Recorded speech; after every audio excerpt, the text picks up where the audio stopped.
I'm worried about the hypocritical doublespeak we're going to get ourselves into. In the future, we're going to have to deal with the fact that liberal has been taken over. What the hell is a liberal now? A person who wants to liberate somebody, right? Well, no, the word liberal's been changed. Listen, guys, if it's been changed, it can be changed back. It used to mean those people want to do away with the dictatorship of the Pope. Those people want to do away with the old-fashioned cultural religious hegemony that was effective over all of society back then. During the Renaissance and the Enlightenment, when we woke up from this, we had to liberate ourselves, and throughout the 1700s and 1800s, the liberals were exactly the people who wanted to liberate people. Today, the liberals want to enslave people. They want higher taxes, they want socialized welfare, they want socialized medicine, they want guaranteed jobs, guaranteed income, guaranteed housing, communism per se. So they just are queasy about using as many guns as Stalin, but they want everything Stalin was after. That's what liberal today means. We're going to have to take that word back. It's going to be a hard fight, but we cannot capitulate that ground. The word liberal means a person who is in favor of liberation. That's what liberal means. It was its first meaning. And we're going to have to explain to people, no, I'm sorry, you misunderstand. That's actually a fallacy.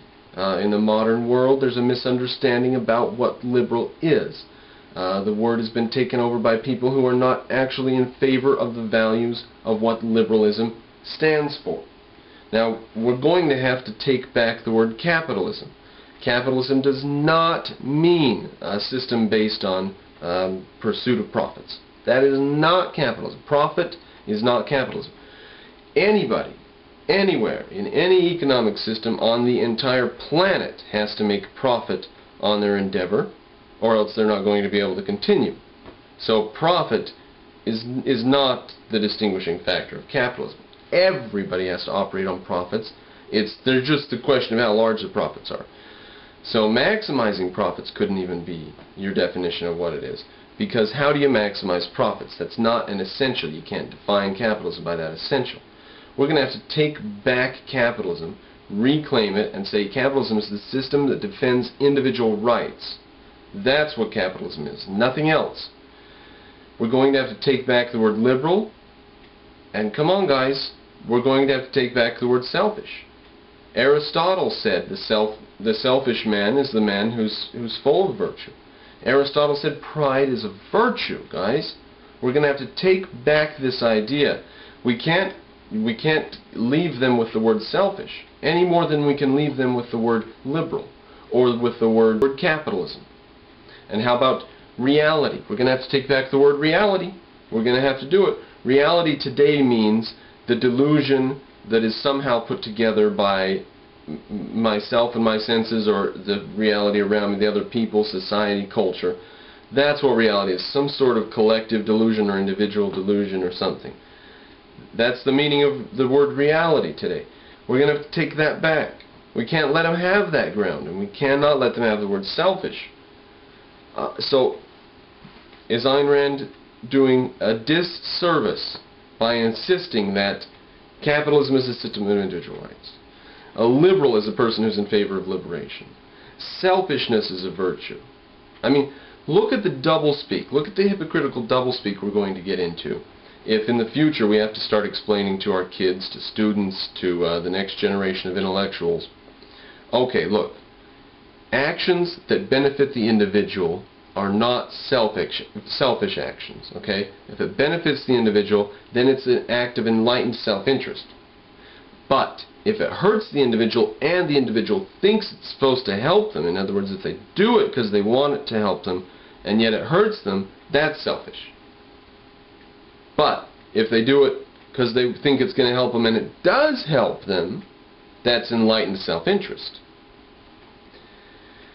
People are going to see through that right away. They're going to say, okay, so you're saying that people who act on their own behalf and actually benefit themselves are enlightened, self-interested people. Okay, well, So people who act on their own behalf and don't benefit themselves are selfish. That's a rationalization that you're not going to be able to keep up for long. Someday you're going to have to come up and say, look, I'm sorry, they've been telling you selfishness was bad, but it turns out it's a virtue. Someday we're going to have to do that. Well, I'm doing that. Someday that's going to have to be society's understanding. Selfish is going to have to be understood to be the rational way that a rational human goes about their life trying to be happy. We're going to have a cultural understanding of it. We can't give up that ground, because if we keep on going on in this doublethink delusion, it's very frustrating to people who try to come into the conversation who are uninitiated. They come in and we've got words that mean the exact opposite of what you would think they would mean. You would think a selfish person would act in their own behalf. But no, according to our culture today, a selfish person destroys themselves. What the hell is that?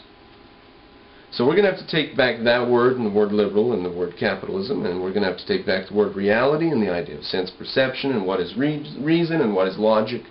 And we're going to have to take back the legacy of the Greeks from being just another culture of enslavers to being the core historical root of Western civilization. We're going to have to retake all of this ground.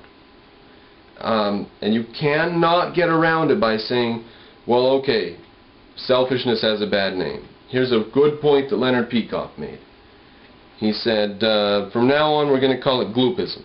Going to change Ayn Rand's words to the virtue of gloopism. I swear by my gloop and my love of it, and so on. This is almost verbatim, I'm quoting Peikoff. One of two things would happen. Either people say, I don't know what he means. What does he mean? What is he talking about? So you'd be nowhere. Or they would know. And pretty soon the idea would come, they'd say, I know what he's saying. He's talking about selfishness. Oh, he's talking about selfishness. Oh, okay. They would understand you. They would see through the facade. They don't hate the word selfish because it's been given a bad name through fallacies. They hate the word selfish because they buy those fallacies very thoroughly. And you can't speak a different language and pull it over their eyes.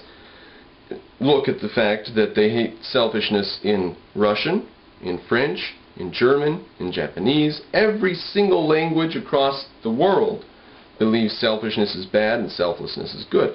So you can't say, oh, here's a new word, enlightened self-interest. Yeah, that's going to work, guys. Now, I think this will suffice on ethics. Ethics is that branch of morality that deals with how a man should live, and the purpose of life is happiness. Those two things in conjunction, and that has to develop from the axioms that we laid down earlier, metaphysical and epistemological beliefs. The reality is real, it's verifiable, it's available to my five senses, and I can figure things out. Then, my goal is to live and be happy. Now, you have to be consistent and rational if you really want to be happy. That's the science of ethics. So you cannot be happy just saying I'm going to act for myself in a purely primitive manner, just you out in the sagebrush and you're just going to be selfish and act for yourself. You have to have some knowledge. Ayn Rand herself said that her ethics couldn't have come into existence until after the Industrial Revolution. So let's equivocate and say, selfishness wouldn't have worked back then or whatever.